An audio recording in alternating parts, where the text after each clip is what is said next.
Assalamualaikum warahmatullahi wabarakatuh. Balik lagi dengan gue Irman dan selamat datang kembali di Chemistry, cerita mistis para pendaki. Apa kabar kalian hari ini? Semoga sehat-sehat selalu, dilancarkan rizkinya dan selalu dalam lindungan Allah Subhanahu wa Ta'ala. Oke, kali ini gue akan membacakan cerita yang kalian pastinya sudah tunggu-tunggu. Yaps, cerita dari Buluk Tim Sableng.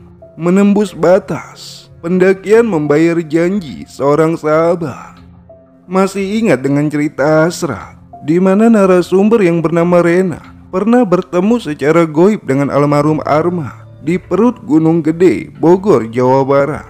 Nah, kali ini gua akan melanjutkan cerita pengalaman mistisnya bersama member Buluk Tim Sableng di tahun 2022.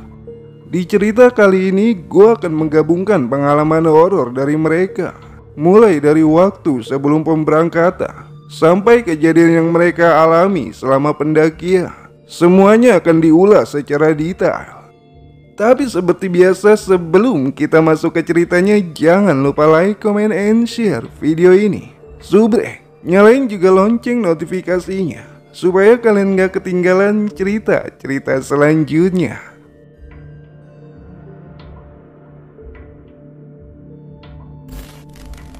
Sebenarnya pendakian ini terbilang jauh dari rencana. Semua terjadi dadakan begitu saja. Bahkan Bang Buluk yang mempunyai agenda pendakian ke Gunung Sumbi harus mengundurkan waktunya demi sebuah pendakiannya ke Gunung Gede. Bahkan sebelumnya, Udin dan Bang Buluk baru aja pulang dari Gayatri di daerah Bogor, Jawa Barat. Mereka baru saja melakukan camping bersama teman dan keluarganya masing-masing, hanya sekedar untuk melepas rindu akan sebuah pendakian dan sekaligus memberikan edukasi tentang alam kepada anak-anak dan teman-temannya yang baru saja melakukan aktivitas perdananya di alam terbuka. Sebenarnya ada kejadian aneh selama mereka di Gayatri, di mana Akila, putri dari Bang Buluk, sempat hilang bertepatan dengan turunnya kabut di waktu menuju maghrib.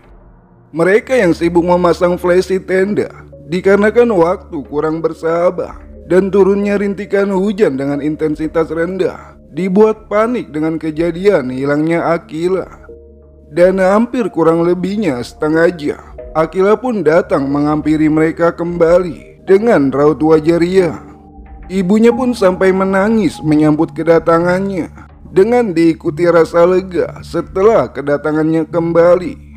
Menurut Akila yang berusia 4 tahun itu, dia menceritakan kemana dia pergi di hadapan ibunya. Menurut penuturannya juga, dia diajak bermain oleh seseorang yang mengaku sahabat dari ayahnya. Akila diajak main ke ujung Gayatri. Tadi Kila kesana sama Om, terus Kila dianterin ke sini lagi. Kata Om udah sore, nanti Mama nyariin, terangnya. Dan setelah menceritakan itu semua, tiba-tiba Akila menangis dan mengajak orang tuanya untuk pergi ke tempat ia tunjukkan, yaitu Gunung Gede. Ayah, Kila pengen kesana sama Om, hayu kesana ya, ucapnya sambil memaksa Bang Buluk untuk menurutinya. Entah bagaimana ceritanya, kenapa Akila mempunyai keinginan ke Gunung Gede. Yang jelas, Bang Buluk langsung sadar dan memandang Udin dengan senyuman. Udin dan Bang Buluk pun hanya bisa cengar-cengir sambil menggaruk kepala dengan apa yang disampaikan Akila. Sementara berbeda cerita dengan Abdul Bayaki, putra dari Kosim Supriyadi. Adul yang hari ini berbeda dengan Adul yang dahulu. Adul yang sekarang adalah seorang santri Salafi yang tekun menjalani perintahnya dan menjauhi larangannya. Kejadian mistis pendakian masa lalunya membuat hati Abdul Bayaki terbuka.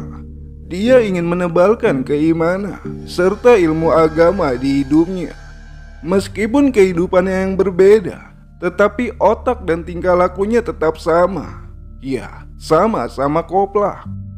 Adul yang kebetulan sedang nyantri di salah satu daerah di Banjarnegara, Jawa Tengah. Sebelumnya sempat komunikasi dengan Udin via Valen. Maksudnya via video call. Mereka berdua hanya bisa bersilaturahmi di hari raya Idul Fitri secara virtual, saling memaafkan meskipun semenit kemudian kembali melakukan kesalahan. Tidak disebutkan alasannya kenapa lebaran tahun ini Adul tidak pulang ke Tangerang. Yang jelas, Udin mendukung apapun alasannya, asalkan Adul konsisten berada di jalan yang lurus, bukan di jalan raya janda nomor 1 anak 2, Kelurahan Sukajanda Muda. Banyak yang ia ceritakan selama berada di Banjarnegara, mulai dari suka maupun duka. Tetapi cerita yang paling menarik ketika dia mendengar suara yang memanggil namanya. Suara yang tidak asing baginya, dan dia tahu suara dari siapa itu sebenarnya. Ceritanya begini. Selepas mengaji dan menunaikan sholat Isya berjamaah dengan santri lainnya, Abdul Bayhaqi merasakan mules di perutnya. Segeralah dia bergegas menuju jamban di area belakang pondok pesantren. Dia juga ditemani satu temannya yang kebetulan mempunyai niatan yang sama untuk membuang hajat. Di 2 jamban yang bertetanggaan, mereka pun husu dan saling berdiam diri tidak bersuara. Pluk, pluk. Suara itu terdengar di keheningan mereka berdua. Segera temannya Adul pun membuka pembicaraan, mungkin dalinya untuk meredam suara pluk-pluk yang nyaring terdengar. Dari tadi suara dari gua terus yang kedengaran, Dul. Kok bisa ya lu buang hajat kagak bersuara? Ucap temannya membuka obrolan. Ini namanya bukti kalau tingkatan ilmu kita berbeda. Dimana gua udah menguasai mode getar, nah lu masih berada di nada bunyi. Jawab Adul dengan kepulan asap yang keluar mengudara dari area jambannya. Sebenarnya Adul juga merasa heran, kenapa buang hajatnya kali ini tidak terdengar seperti benda jatuh ke permukaan air. Karena kondisi yang sedikit gelap, Adul pun kembali fokus dan mengawasi keadaan sekitar. Dan selang beberapa menit, temannya Adul pun pamit meninggalkan Adul seorang diri. Adul yang masih merasakan mules memilih untuk melanjutkan hajatnya. Iya juga ya, perasaan dari tadi gua berak kenapa kagak ada suara jatuh ke dalam air ya? Gumam Adul bertanya-tanya. Dan setelah memeriksa keadaan, ternyata kotoran yang Adul keluarkan tersangkut di sarung yang ia kenakan. Adul lupa melipat sarungnya itu. Alhasil semua kotoran bertumpuk di sarungnya, persis seperti seekor kuda yang dipacu kusir yang sedang bekerja. Anjrit, pantes aja senyap. Ternyata nyangkut di sarung semua, gumam Adul kala itu. Dan setelah mengetahui alasannya, Adul pun langsung menumpahkan kotoran yang menumpuk di sarungnya itu. Bukan suara peluk lagi yang terdengar, melainkan suara gejubah seperti suara mobil tronton yang jatuh ke dasar air. Adul pun kembali membuang hajatnya, sembari mengetes apakah suara itu bisa terdengar atau tidak. Sambil membenarkan sarungnya, Adul pun kembali fokus. Plak, plak. Nah, baru ada suaranya nih. Tapi kok sember ya? Apa karena gue lagi mules aja kali ya? Gumam Adul sembari mengisap rokok dari jemarinya. Dan setelah beberapa menit, sambil terus fokus membuang hajatnya, tiba-tiba terdengar suara yang memanggil namanya. Dul, Dul. Adul tidak menyapa suara itu, tetapi dia terus mengawasi keadaan sekitar. Bahkan tidak ada satu orang pun selain dia yang berada di tempat itu. Dul. Suara itu pun terus memanggil namanya. Awalnya dia cuek begitu saja, tetapi setelah sadar dan ingat dengan logat suara yang memanggil namanya, Adul pun langsung lari terbirit-birit sembari mengangkat sarungnya, layaknya penari balet yang digerebek Satpol PP. Sementara Rena Pengalaman pendakiannya di tahun 2018 masih memberikan pertanyaan dan masih membekas di ingatannya. Pasalnya bagaimana mungkin dia bisa ditemani oleh seseorang yang sudah tiada dalam satu dimensi. Tetapi itulah kenyataan dari seorang Rena, wanita muda asal Parung Bogor, Jawa Barat. Dan yang paling parahnya lagi, selepas pendakiannya di tahun 2018, mata batinnya terbuka. Sempat ingin mengobati apa yang dialaminya, tetapi Rena memilih untuk membiasakan dirinya dan belajar membaca apa yang dia lihat tanpa orang lain melihatnya. Selepas pendakian itu, Rena sempat mengalami kejadian buruk di hidupnya. Rena sulit melupakan sosok pendaki yang menemaninya kala itu. Bagi kalian yang baru bergabung, kalian bisa mendengarkan cerita pengalaman Rena yang berjudul Hasrat di channel ini, karena cerita ini saling bersangkutan.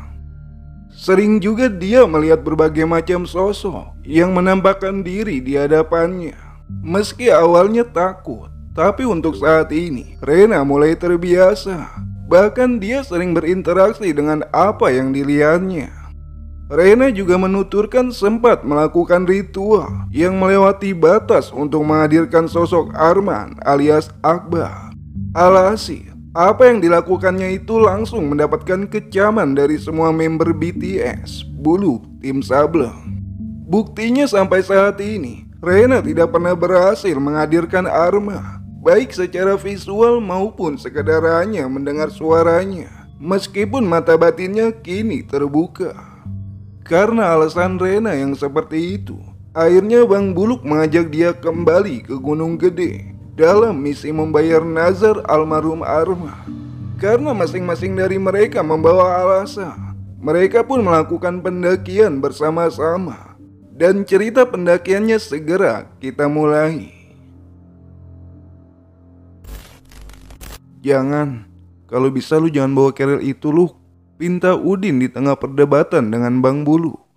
Memang, di sini Bang Buluk ingin membawa keril Arman untuk pendakiannya ke Gunung Gede. Akan tetapi, Udin melarang permintaan darinya. Dikarenakan keril yang dimaksud sering mengalami keanehan. Mulai dari jatuh dari tempat dengan sendirinya, sampai yang paling parah, dulu Udin pernah memasukkan ke dalam lemari. Tetapi suara riuh terdengar di dalam lemari tempat Udin menyimpan keril itu. Dan setelah perdebatan yang cukup panjang, akhirnya Udin memberikan kesempatan kepada Bang Buluk untuk membawa kerilnya. Dan tidak lupa dia juga membawa keril milik Udin di dalam pendakiannya kali ini.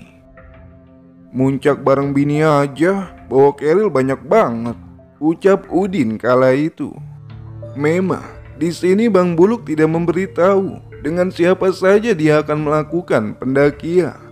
Dan di sini Udin tidak bisa ikut bersama Bang Buluk dikarenakan liburan Idul Fitri akan segera berakhir dan akan kembali memasuki waktu kerja. Tetapi Udin juga berjanji jika diberi izin untuk cuti bekerja, dia akan menyusul Bang Buluk keesokan harinya. Sampai waktu pemberangkatan pun tiba. Bang Buluk dan juga istrinya menyempatkan diri terlebih dahulu ke rumah Udin untuk berpamitan. Pasalnya, ini kali pertama dia membawa istrinya untuk ikut melakukan pendakian. Terlihat keraguan dan kegelisahan terpancar dari raut wajah Bang Buluk.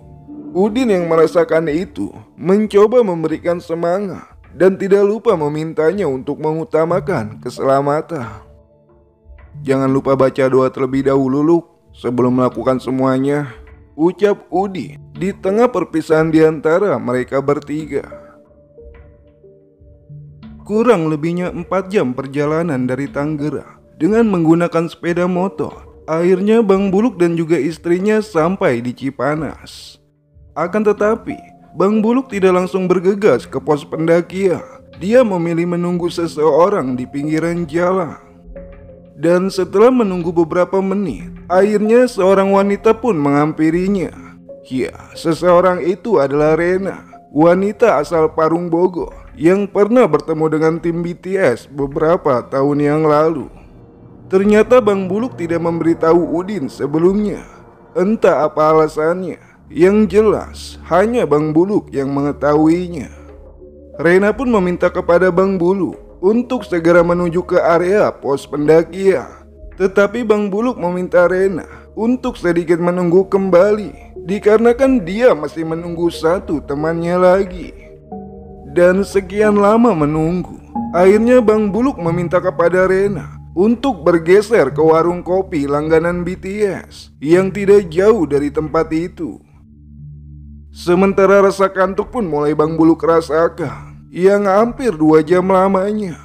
Tiba-tiba ada seseorang yang keluar dari dalam warung sambil mengusap wajah bangun tidurnya.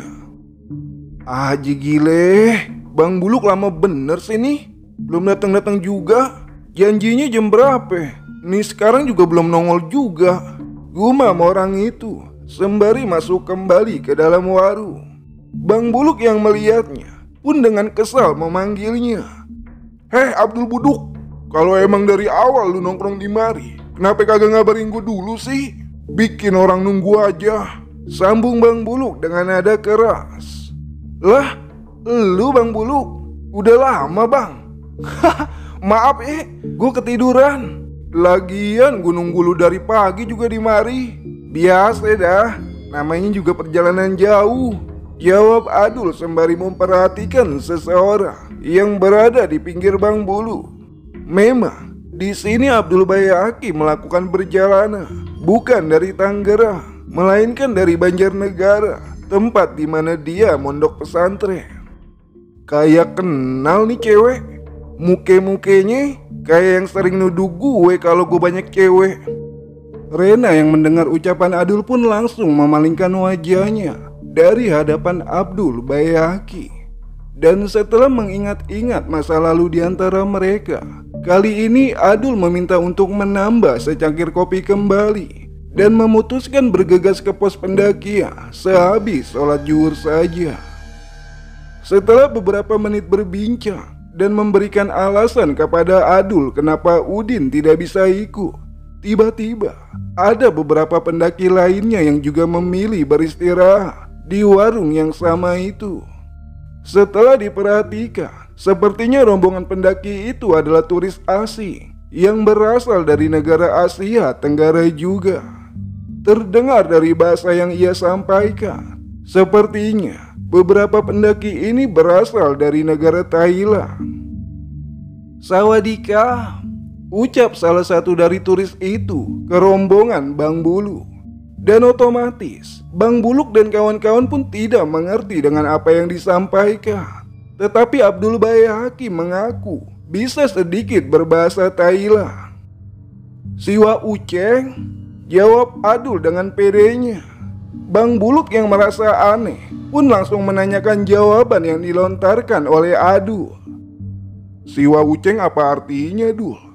Ya kagak ada artinya bang, Siwa Uceng kan kakaknya dari emak gua, jawab Adul sembari tertawa.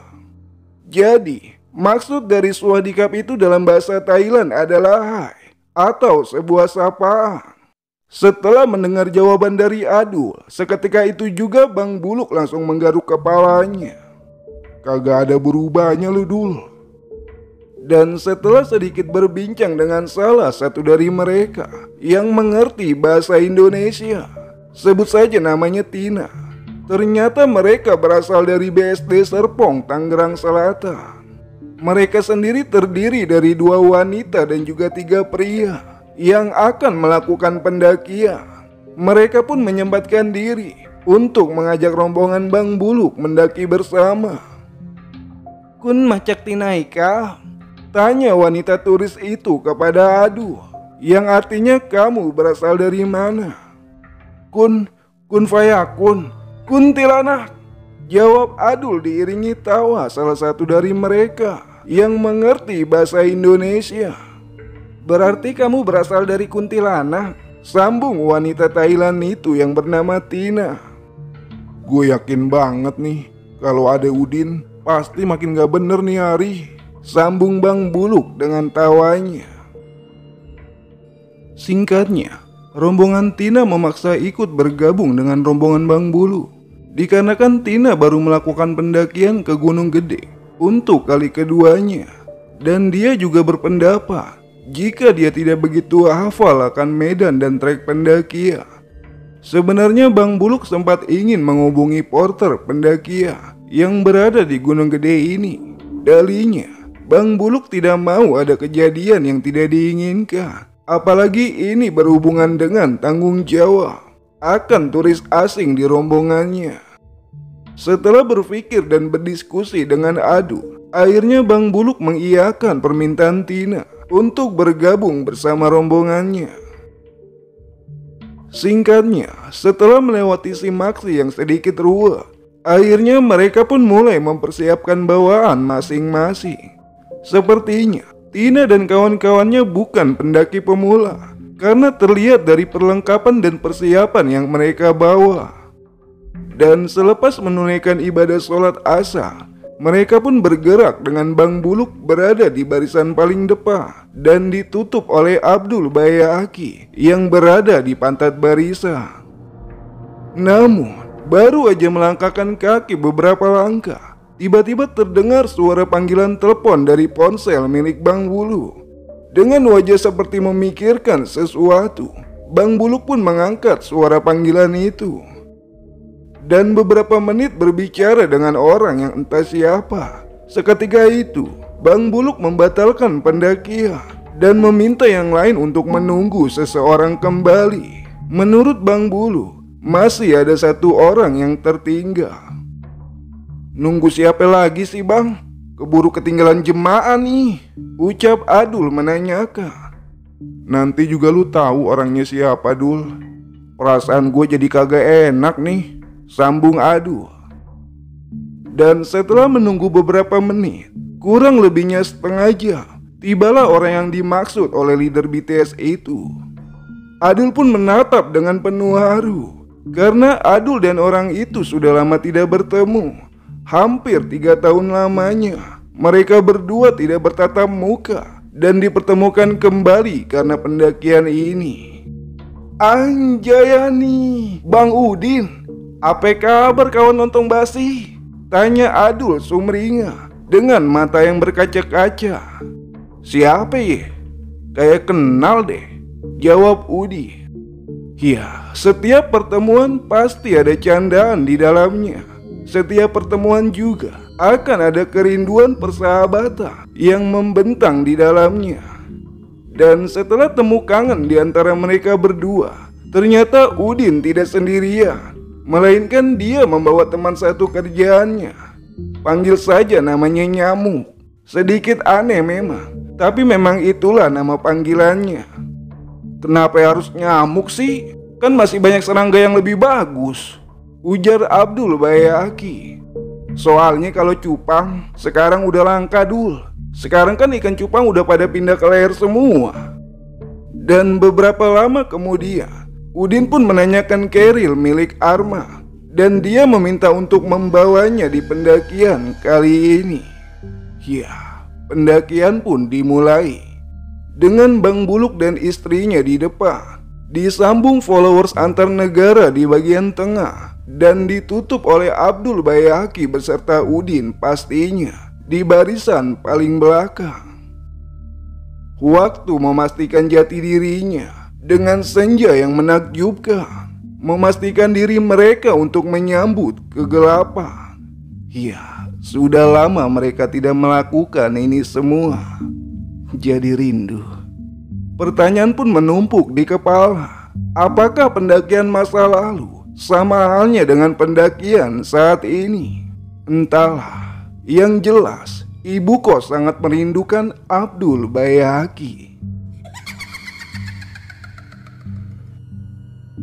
Memasuki waktu maghrib, Adul pun meminta untuk break, dan dia akan melaksanakan ibadah sholat maghrib. Sungguh sangat membagongkan melihat perubahan seorang sahabat yang dulunya merupakan ketua geng ruwet, sekarang hijrah menjadi santri yang dibanggakan oleh orang tua dan keluarganya, karena keluarga orang lain belum tentu membanggakannya. Adul pun mulai meraba akar pepohonan, membersihkan najis dan mensucikan diri dengan cara bertayamum. Ternyata apa yang dilakukan Abdul Bayaki membawa nilai positif kepada yang lain. Nyamuk pun mengikuti langkah yang Adul lakukan. Ya, alhamdulillah Adul mempunyai makmum di break di Soma pendakian ini. "Bang, tolong bakar rokok dong," pinta Adul kepada Udin. "Lah, emang kenapa Dul? Lu kan mau sholat." "Pakai nanya lagi lu bang. Lu kagak lihat nih, yang jadi makmum gua kan nyamuk. Digigit bentol badan gua." Sambil menunggu Adul dan nyamuk sholat, Udin pun bertanya kepada Bang Bulu, kenapa banyak wanita asing yang ikut di pendakian kali ini. Bang Buluk pun dengan gamblang memberitahu Udin mengenai wanita asal Thailand dan juga Rena. Sementara headlamp mulai dinyalakan, pendakian dilanjutkan. Tidak lupa doa dipanjatkan agar selalu diberi keselamatan dalam melakukan aktivitas pendakian ini. Dan setelah beberapa menit melangkah, tepatnya di pos 3, salah satu pendaki asal Thailand meminta ke rombongan untuk berhenti kembali. Mungkin ini pendakian pertamanya, ditambah kabut tebal kerap kali menyelimuti, di mana kadar oksigen menurun yang membuat pendakian sedikit melelahkan. Udin dan Adul memang mempunyai kebiasaan di mana mereka berdua sering menjaga batasnya beberapa meter dengan rombongan di depannya. Di pos 3 ini ada suatu keanehan di mana Tina melihat Udin dan Adul dan entah siapa di belakangnya yang mengikuti mereka. Bang Buluk pun menyangka apa yang dilihat Tina. Dan kedatangan Adul dan Udin pun disambut tatapan heran dari Tina. Setibanya kehadiran mereka berdua, ternyata orang ketiga yang dimaksud memang tidak ada mengikutinya. Pendakian pun kembali dilanjutkan, menembus batas kegelapan. Kejadian aneh pun kembali terjadi, di mana sebagian rombongan di depan berhenti, seperti mencari sesuatu yang entah apa yang dicari. Udin dan Adul pun sampai ikut mencari, sedangkan mereka berdua tidak tahu apa yang Bang Buluk cari. "Bang, kita nyari apaan sih?" "Nggak tahu juga gue Dul. Lagian kita nyari apaan ya?" Bang Buluk pun meminta kepada rombongan untuk diam, tidak bersuara. Karena menurutnya suara tangisan bayi itu terdengar di sekitaran belakang rombongannya. "Dul, coba cek di belakang gua ada apaan?" tanya Udin sedikit panik. Adul pun mulai menolehkan kepalanya secara perlahan. "Jangan noleh ke belakang bang." Udin yang mulai panik menanyakan sesuatu di belakangnya. Apalagi Adul terlihat melotot melihat sesuatu di belakang Udin yang seakan meyakinkan jika sesuatu yang seram berada tepat di belakangnya. "Ada apa Dul?" "Dikata jangan noleh ke belakang bang." "Entu di belakang lu ada masa lalu indah lu sama mamanya Ajis." "Haram jada sial lu Dul," sambung Udin dengan kesalnya. Memang di keadaan seperti ini Udin dan Adul tidak mendengar apapun, dikarenakan Adul memakai headset dan Udin sibuk mendengarkan Adul yang bernyanyi. Sebagian dari mereka mendengar suara tangisan bayi. Yang jelas, Udin dan Adul bersikeras tidak mendengar apapun ketika ditanyai oleh Bang Bulu. Dan setelah beberapa saat berdebat, akhirnya Udin mengajak Bang Buluk untuk kembali berjalan. Menurut Udin, keadaan seperti ini bisa memancing makhluk lainnya untuk mengganggu mereka, lantaran mereka semua baru saja merespon keanehan yang terjadi. Dan benar saja, setiap perjalanan mereka selalu diikuti oleh cekikikan ketawa yang begitu terdengar nyaring di telinga. Niat hati untuk tidak merespon, tetapi pendaki asal Thailand malah mencari sumber suara itu ke berbagai arah batang pepohonan. "Oh, terlihat gerak-gerik salah satu pendaki Thailand yang melirik ke berbagai arah. Dan yang lebih parahnya lagi, salah satu pendaki Thailand itu berlari menghampiri sesuatu yang mengintip di batang pepohonan. Dia pun terus mencari apa yang dilihatnya dengan terus membuka rerumputan di hadapannya. Bang Buluk yang melihat itu pun langsung menjemput pendaki Thailand tersebut. "No, human no, ghost yes," ucap Bang Buluk memberitahu pendaki Thailand itu.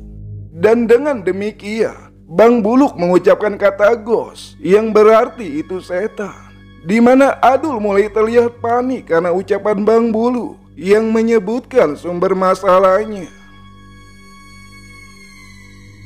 "Tenang aja sih Dul, mereka setan nggak bakal ngerti bahasa Inggris," ujar Udin berbisik. "Iya, siapa tahu salah satu di antara mereka ada yang les privat bahasa Inggris," sambung Adul menimpali. Setelah berhenti beberapa saat di pos 3 atau sering disebut pos buntut lutu, akhirnya mereka sampai di simpang melebeh.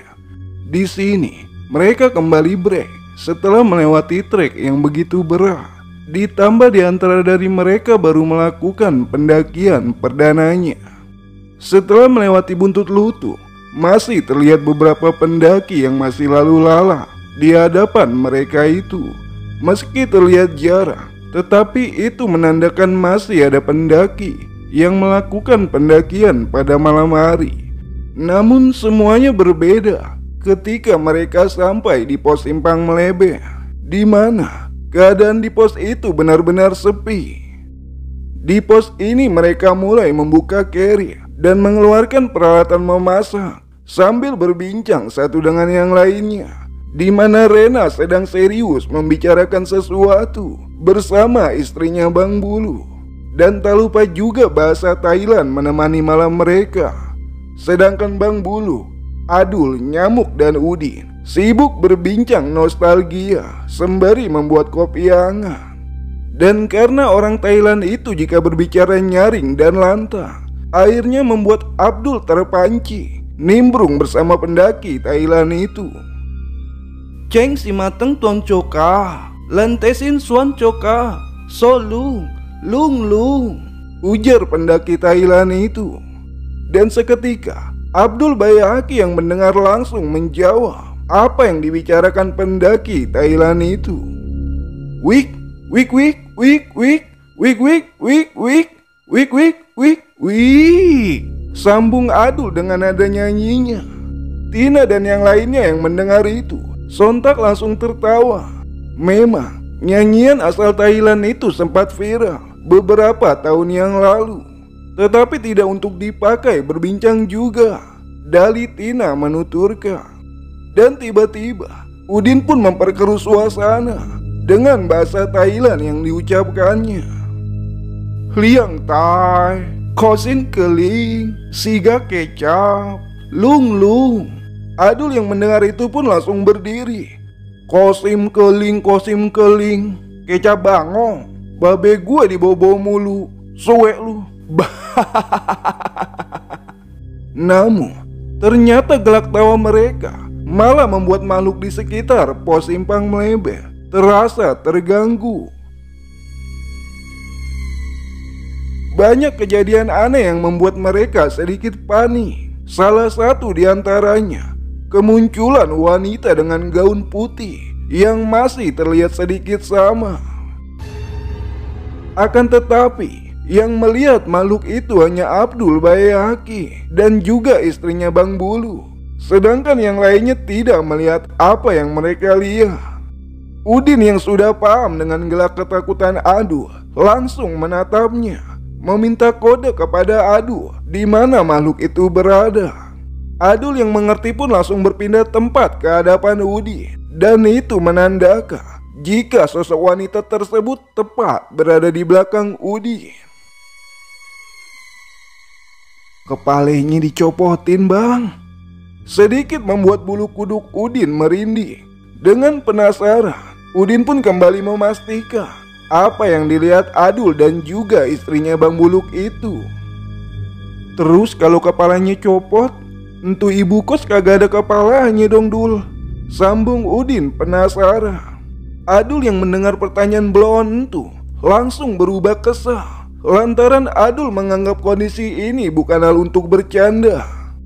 Ada bang, dia sengaja nyopotin kepalanya buat diganti kepala chargeran, jawab Adul dengan nada pelan. Dan yang lebih blow-onnya lagi, Udin malah membayangkan apa yang diucapkan Adul barusan. Ibu kos dengan kepala charger. Ada tulisannya dong Dul. Infinix tegangan listrik 24 volt, dibuat di Tiongkok. Ibu kos impor dong Dul. Kayaknya begitu dah bang.